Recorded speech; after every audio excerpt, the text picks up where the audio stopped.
Ladies and gentlemen, welcome into the next episode of Joe Kelley's Psychedelic Experience. What is going on with you, my friend? Your old pal Joe here, checking in with you on a motherfucking Tuesday. How's it going? How's it hanging? What's going on with you? I hope you're doing well, my friend. Listen, I hope you're doing better than you ever thought you possibly could be doing. And if you are not, hey, that's A-okay. But get your fucking shit together, all right? February 28th, we're already at the end of the goddamn month. 2 have gone away, people. Where did they go? What the fuck? The new year just started, and here we are, 2 months of it already gone the fuck away. So get your shit together. Time keeps moving oh so very fucking fast, man. So fast, so you might as well get your shit together, because let's be honest, you don't have that much time to live. Even if you think you have a long time to live, it ain't that long. So get it the fuck together, people, all right? Sorry, this is coming out on a Tuesday, ladies and gentlemen. That's my bad. I was in Michigan all last week. Here's the thing, people. I did record a podcast for you to put it out on Monday, but it was half-assed and bullshit. So I didn't do it, all right? So I'd rather give you something a little bit late than feed you some bullshit on a fucking Monday, you know? Because I was pretty hungover Sunday when I recorded the podcast. And I was like, man, this one ain't too good. So we're going to give you a little fucking fresh podcast on a Tuesday, all right? I'm sorry it's late. Before we dig into the shit, got some shows coming up, ladies and gentlemen. This Wednesday, actually tomorrow, March 1st, I'll be doubling down in Nashville. We have a show at 7 o'clock at Sonny's Patio Pub and Refuge, and then I'll also be at Fat Bottom Brewing right afterwards at 8:30. So come on through one of those. Lowell, Arkansas, I'll be there the 10th and the 11th with my buddy Aaron Weber. St. Louis, Missouri, the 17th through the 19th. I'll be doing clean shows with Aaron on the 17th and the 18th at Helium Comedy Club. And then I'll be on my own at the Funny Bone in St. Louis on Sunday, March 19th. So come through that one. Syracuse, New York at the end of March. I got some stuff in Chattanooga coming up. Knoxville, Austin, Texas, still working on Dallas, Paducah, Kentucky, Lexington, Kentucky, all over the place, and also some fucking place in goddamn Indiana. Go to joekellycomedy.com for all the upcoming shows and all the riffraff and nonsense. Now, how are you, my friend? How was your week? How has everything been in your life, you know? Have things been good? Did you have a good week? I was in Michigan all week. Don't know what the fuck happened with the news. There's one thing I know about my family. They don't fuck around with the news too much. So I don't know what's going on, but we did have a great time. I want to, I'll thank anybody and everybody who came out to that show at Timothy's in Flint. Man, we had a real good fucking time that night. What a fucking show. We sold it out. And I couldn't be happier with how it went, man. It was a great fucking show. Not just the fact that it was sold out. I thought the show was good top to bottom. I never worked with the host or the feature before, and now I'm blanking on their names. That's my bad. Brandy Alexander, I believe, was the host name. She's great. But they fucking killed it. And then, yeah, great crowd, great show, fun times all around. Friends were there. Family was there. I had somebody who I went to high school with that I didn't really talk to ever show up, so that was pretty cool. And then some fans as well. So I had friends, family, and then some quote-unquote fans, some people who like checking in with Facebook and all that shit or whatever. They came out, but top to bottom, just a great fucking show. Memphis, Michigan was also great too. Those people were incredibly kind out there. Same thing. No friends or family out there, but had a couple people go, oh, I've seen you on the internet before, so we decided that, and you were coming to Memphis, so we decided to come out, which that's pretty cool. You know, it's interesting what's been happening with this whole comedy thing as of late. It seems like things are coming together, and people are recognizing who I am, or at least, you know what I mean? People are finding me, I'm finding them, whatever it is. It's been a long time coming, and I'm very happy with things are right now as far as comedy goes. If there's some beeping in the background, they're fucking pouring concrete next door. At least they're not getting arrested again, but they are pouring concrete nowadays. So sorry for the beeping. Sorry for all the racket and nonsense that's going on. But yeah, great fucking time. Felt real good. You know, it's just, you can't, I was thinking about it last night when I got home, and maybe it's a point I brought up before, but, you can't spend your time waiting on other people, man.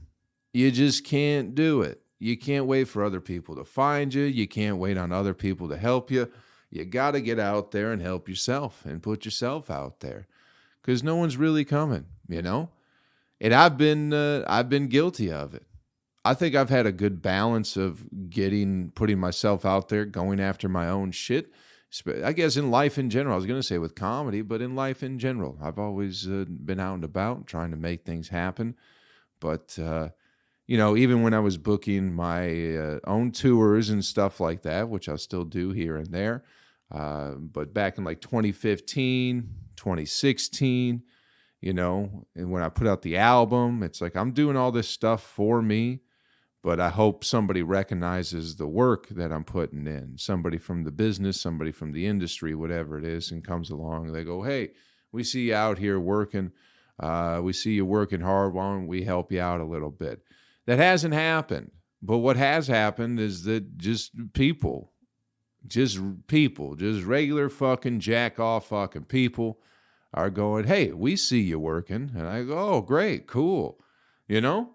So rather than just waiting on somebody else, you know, I just keep putting my own shit out there and people are finding it on their own, you know?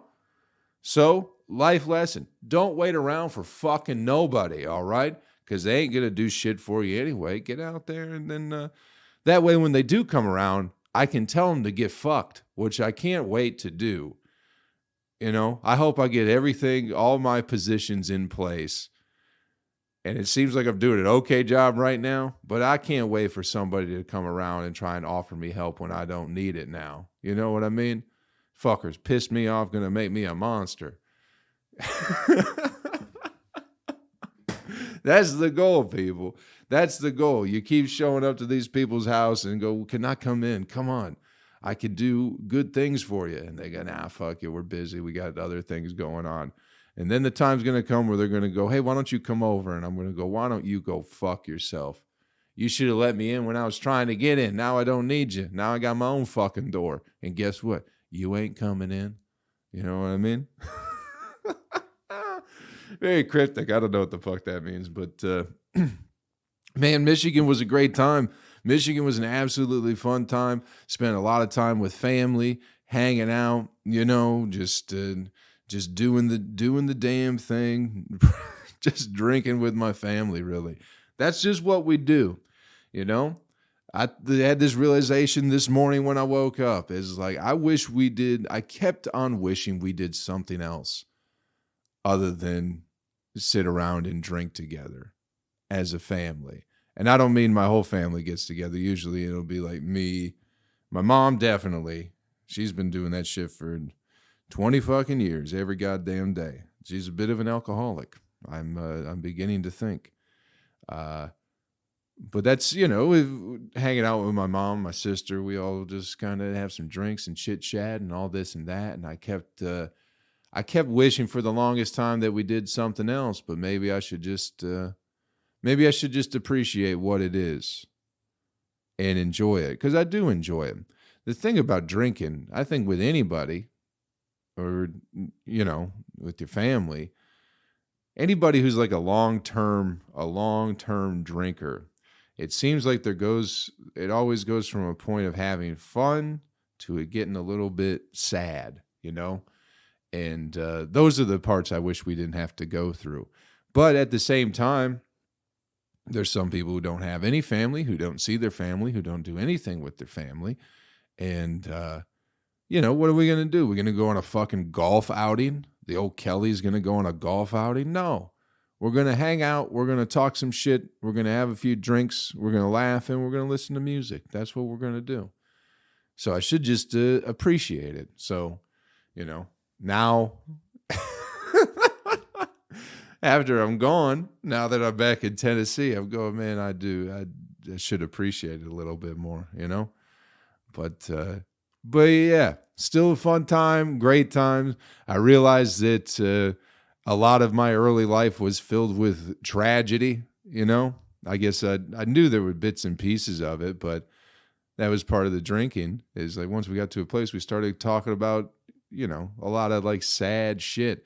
What brought up the sadness was my mom has an old record collection, like old vinyl, and I got her a record player a couple years ago for Christmas.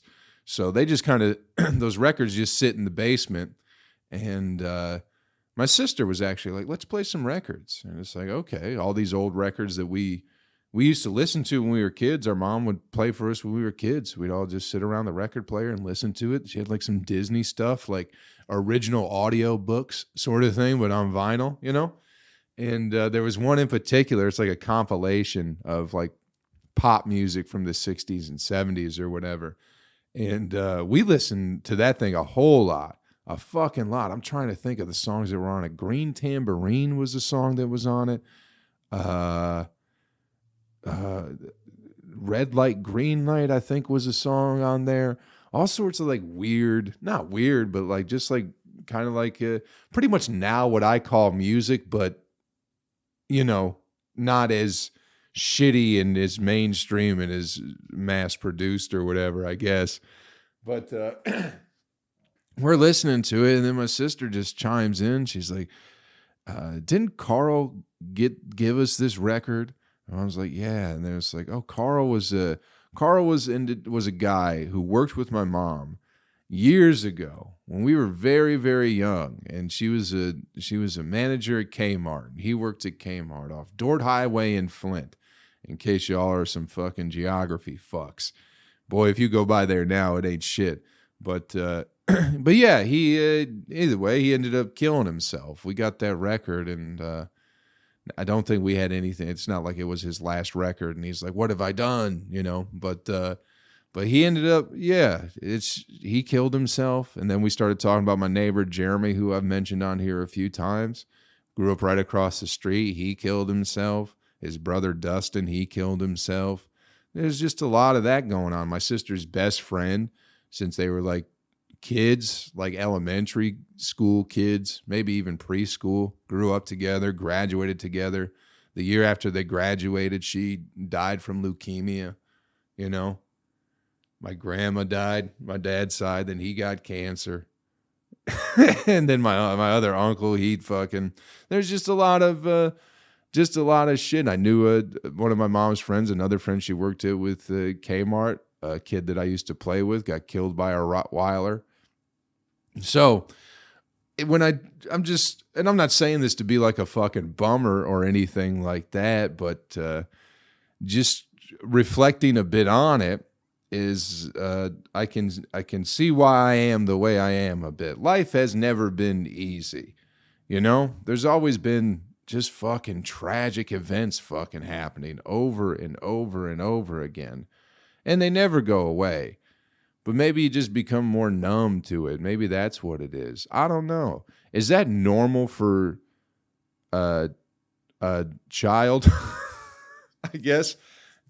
I don't know if it's normal to experience suicide. Because I remember Carl was always real cool to me. I remember that. He always liked me quite a bit, and it would always give me a cookie whenever we went to visit my mom at work. That's back when Kmart used to have hot cookies and cold slushies. If you remember those days, you get a Coca-Cola slushie and a cookie, a nice hot cookie while you were at Kmart. But yeah, I don't fucking know. We're just hanging out, drinking, we're having fun, and then all of a sudden it got a little bit, oh man, we're missing some people who we wish we weren't missing, you know what I mean? But it is what it is. I guess it's just part of life. And we didn't get real bummed out when we were talking about it, you know? We just, just had an extra drink for Carl, I guess, as we kept listening to the album.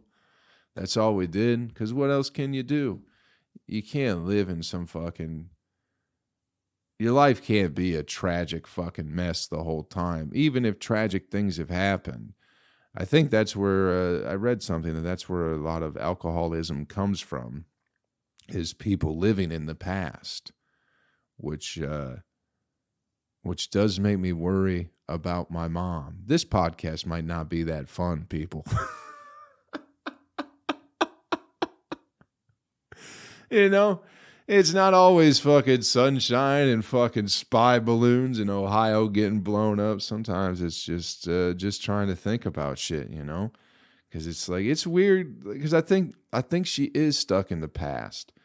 Anytime we start, every time I see her, she always talks about she wishes she would have done things differently.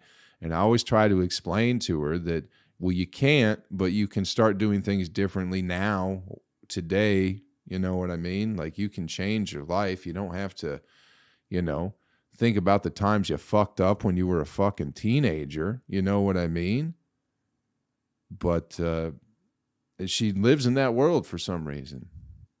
And I think she's almost devolving into her past self, if that makes sense. I don't know if you guys, how many older people you've ever been around, parents, grandparents, or stuff like that. I know a lot of like older people, when they start to lose their minds and go a little bit senile, my great grandma, she was blind, deaf. She lived to be like 101, 90 something, but she couldn't remember what she did the day before, but she would always remember being a kid. She would ask about the farm and the pigs and stuff like that towards her last days. She would go, "Oh, are the pigs okay? Do I have to go feed the pigs?" And it's like, "No, Grandma, there are no pigs." But not that my mom is remembering the past in that sense. It's just how she acts. She's acting more and more like a little kid. Her mannerisms,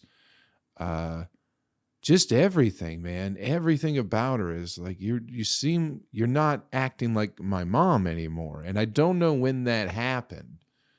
When you became afraid to speak up for yourself, when you became afraid of any sort of confrontation at all, it's just, I don't know what happened. I don't know what happened, but she's becoming very childlike, and I think it's because she spent so much time living in the past that she is reverting to it. And it is what it is, but it's weird to be around, It's weird to be around someone who's kind of like acting like a child. And I don't know if she realizes it, but it's going to be, I don't know if I have to have this difficult conversation with my mom where I go, "Hey, Mom, I don't think this booze is really helping you anymore," But then, you take that away from her, and then she's, "Oh, what do I have?" And then I don't want to make her feel like a piece of shit, because she's not a piece of shit for drinking the way she does or whatever, she's just dealing with whatever she's never dealt with before. That's all it is, right? That's all any sort of habit like that is. And you can either develop a good habit around it, or you can drink yourself to fucking death, which I'd hate to happen. I'd rather have her in the weight room getting fucking jacked. You know what I mean? Suppress your fucking emotions and your shitty childhood that way, instead of just getting drunk every night and then, you know what I mean? It's not fun. It's not always fun. I mean, it is fun. I love my family. I love seeing them, but it's hard going back sometimes, man. And it's always hard leaving. It's like, because part of me is like, man, I could stay here and help this, but you can't. There's nothing I'd be able to do. There's no way I could me being around is going to, make anything easier. Maybe it would. But it wasn't easier when I was living there anyway. So that's when the drinking started. When was how it would have been like, because my mom would drink here and there growing up, but I think it was like 14, 15. Whenever my dad moved out, whenever they got their divorce, that's when she pretty much had just moved into the basement and started drinking. So it's been 20 years, pretty much every day, except for Sunday, because she was too hungover. We all were hungover because we had a little bit of fun Saturday after the show, But It is what it is, but I don't think being back would help. I'm not sure what to do in this situation, but I just, you don't want to see your fucking mother suffering and in pain. And it's not like she gets drunk. She gets a little bit loud sometimes, not too bad, but she's not becoming like a mean person. She will get a little bit mouthy here and there, depending on who's around. I've noticed with the father of my nephew, my sister's fella, her boyfriend, or whoever he is right now, my mom will be kind of shitty to him, but she's always been shitty to like pretty much every person my sister's dated. My mom's been kind of shitty. The girls I've dated, she's been kind of shitty too. Very protective. But that's not even when she's drunk. She just don't like the dude for whatever reason. But it's not like she's, getting fucking angry and breaking stuff and yelling at people or being violent or anything like that. It's just kind of sad, because she's doing, when my sister and I aren't there, when we're not hanging out all together, she's doing the same thing. Maybe not maybe she has a few extra when we're around, but yeah, how many alcoholics do you guys know? Are they your fucking mother?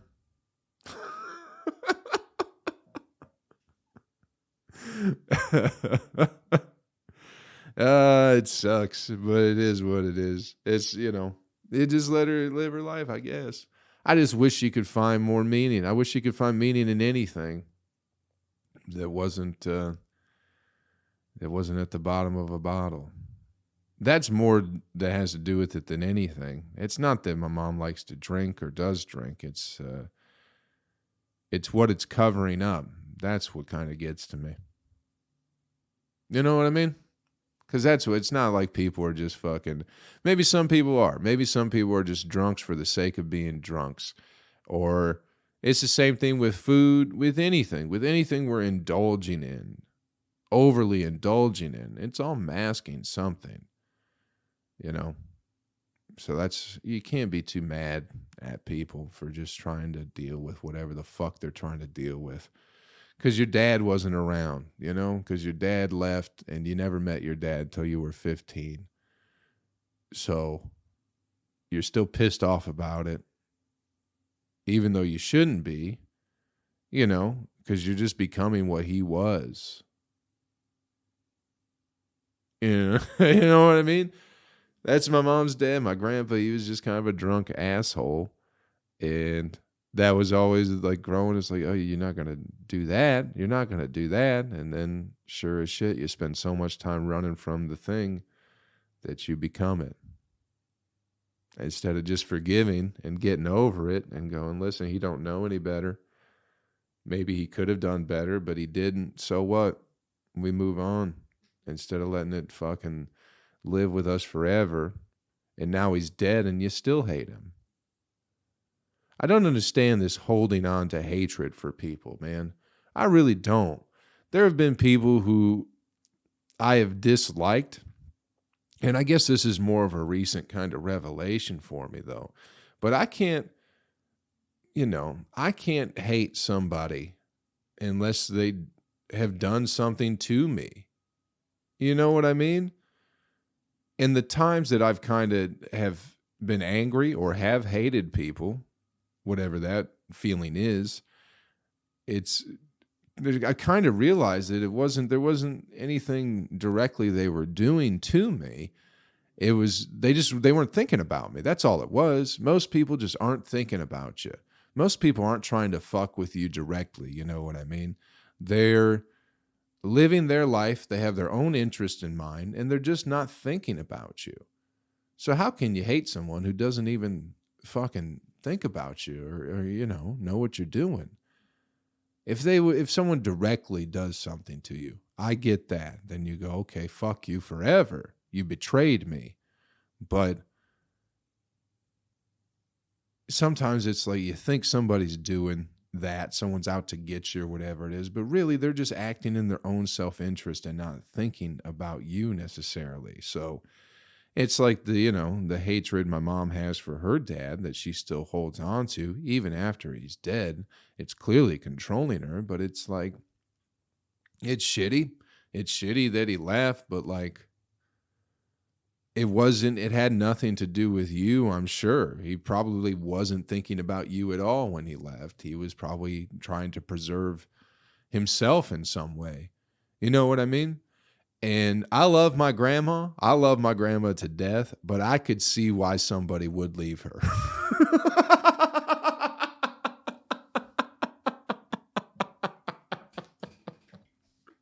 I really can, man. It's like, I love her and I want to be like, you motherfucking piece of shit. You walked out on my sweet grandma, but it's like, bro, I kind of get it.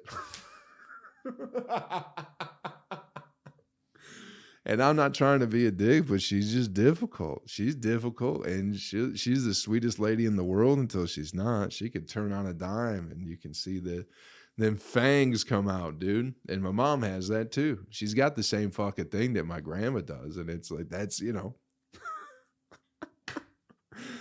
So I just don't think you can hate him for forever, but different strokes for different folks. But either way, just hanging on to that fucking hatred forever is just, it's destroying my mother, and it will destroy you and anybody else, Forgive and forget.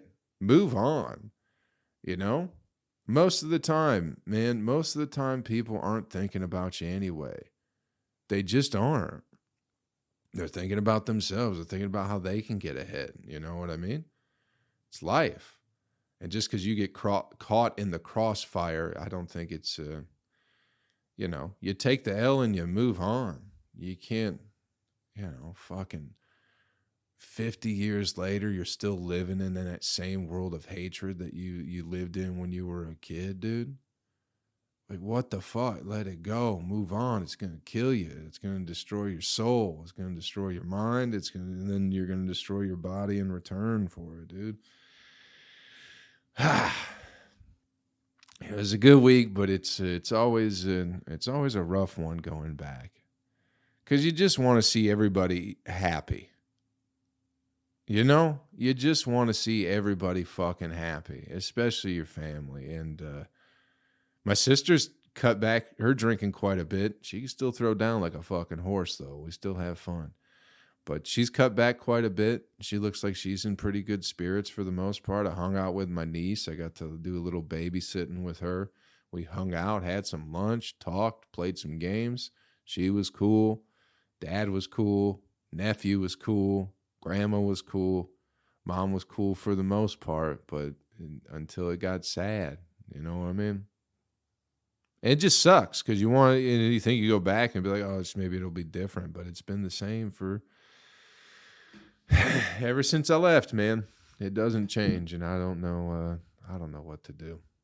I don't want my mother to drink herself to death, but I don't know what else she has to do with herself, which is a shitty way to be in. Either way. Aren't you glad I saved all this for a Tuesday for you? Aren't you glad I didn't put out that hunk of shit 15-minute podcast that didn't talk about any of this shit on Monday? It's okay. Everything's going to be fine and great, We all can't live forever. It's not even that I don't want my mom to. If my mom wants to drink herself to death, fine. She can do that. I just wish she didn't seem so fucking miserable. And we all got shitty hands we're dealt, but fuck. I think you allow yourself to be miserable. I think you do. You can do anything and everything. Distract yourself from it. Fucking do something. Get a hobby. Start knitting. Start working out. Go for a run. Make fucking puzzles, dude. Put fucking puzzles together. Do anything to distract your mind from the fucking misery that makes you want to drink yourself to death. Either way, good week all around. The shows were well. The shows went well. Fuck, this might have been a bummer. I don't know. It's not a bummer. Everybody's fine and everyone's feeling pretty good. I just wish my mom wasn't a sad drunk. That's all, But what other kind of drunks are there? Everyone knows a happy drunk. You know a happy drunk when you see him. You don't see him when they're at home, though. You know what I mean?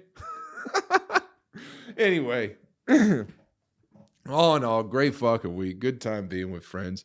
You shouldn't be hating people. You shouldn't be judging people. Appreciate them while they're here. And maybe some people will never get out of the loop that they have lived in their whole lives. You know what I mean? And we can't judge them for it. We can't be mad. That's a big thing. I'm trying to not be frustrated and mad with my mother because of her choices and habits that she has, And again, it's nothing bad. It's just like even trying to talk to her. It's like you're drunk. It's 6 o'clock, Ma. You're drunk already, and you're kind of babbling, and the conversations aren't that fun. But I still be here. I'm your boy. If you need some help, let me know.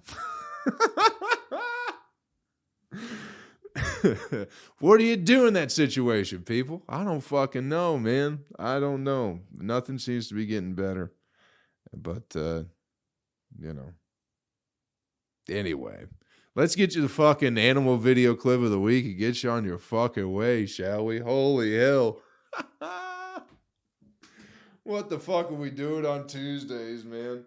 That's why anytime I record this podcast during the week and it's not on the weekend, it always gets fucking squirrely, man.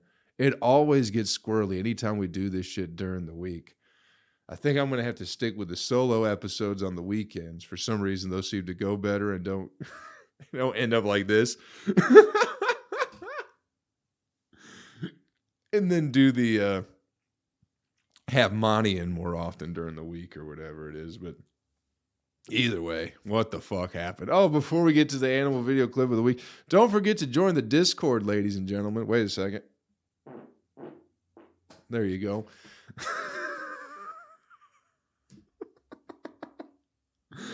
The fresh Discord people. We're chatting over there, talking about life. It's me and Darth Shibby for the most part right now. By the way, Darth Shibby, happy birthday to your fucking niece, my friend. I hope you're doing well. I hope your niece is full of life and a vibrant creature of God, if you will. All right. I hope she's doing well, and I hope she's just has the brightest vibration there's ever been leaking out of her soul. You know what I'm saying? But yeah, come on over to the Discord, people. There's a link in the description of the bio. Let's get you the animal video clip of the week. Get you on your fucking way. All right, we got to get the fuck out of here. It's what's the number one rule with animal video clips of the week, my friends? You don't fuck with animals, all right? Quit fucking with them because bad things are going to happen. Or keep fucking with them because it makes great content for the internet. But this particular video, they got like a pit bull, but he's like a junkyard dog. You know what I mean? It looks like he's in some fucking, like a junkyard.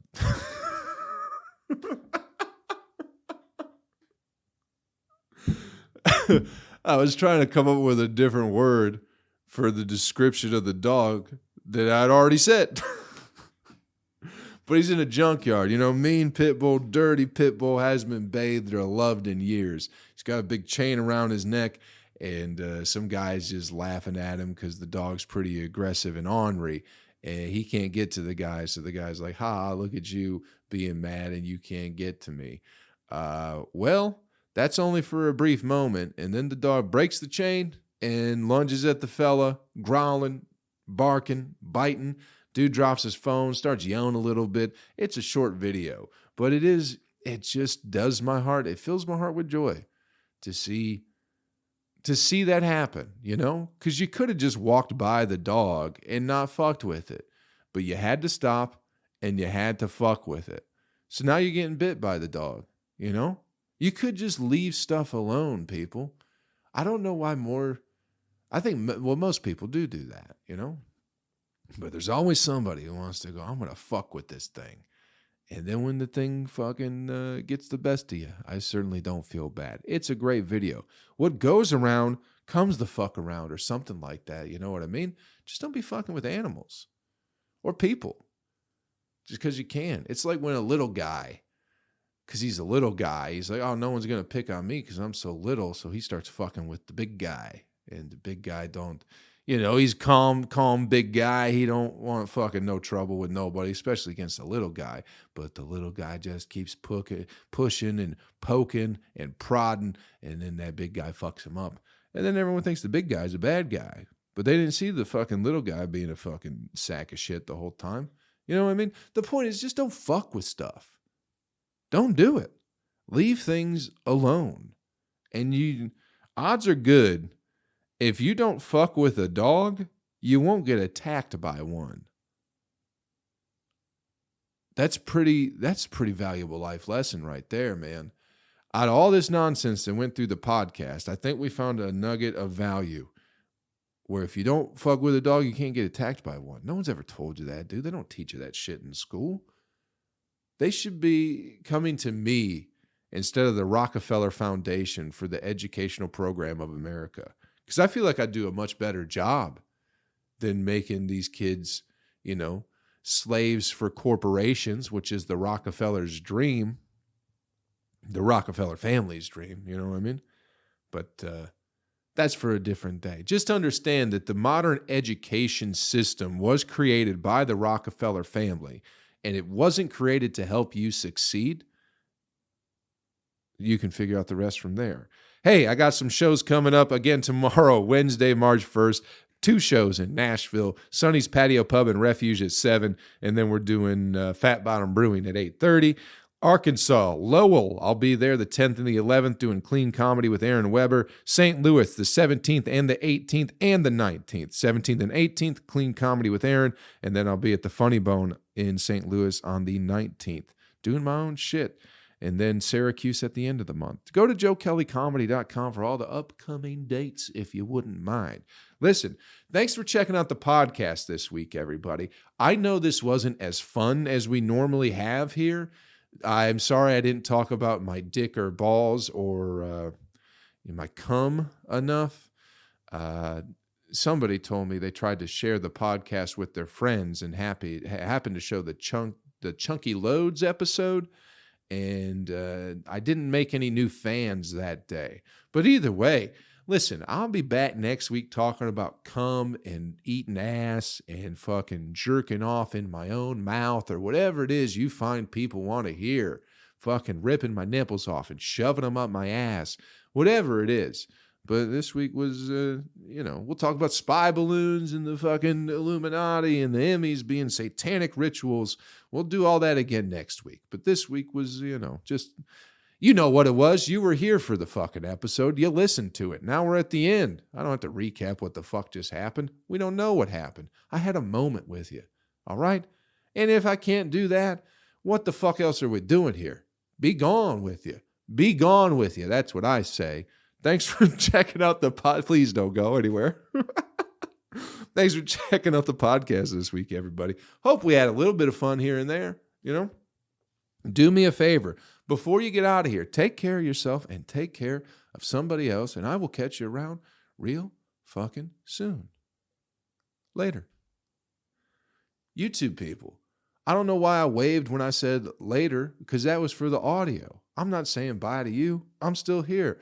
Bonus fucking addition to the episode. As always for you YouTube motherfuckers. I love you. I'm sorry this podcast might not have been the best one we've done. I'm sorry it might not have been the most funny. All right? They all can't be. Sometimes you just got to speak from the heart, and that should be appreciated. Yeah, we're just talking, just came on to talk a little bit of shit with you. Hopefully, get you ready for your fucking week or whatever it is. We have fun. And I love you. I'll see you next week, all right? Monday. Gonna see you next fucking Monday without a doubt, all right?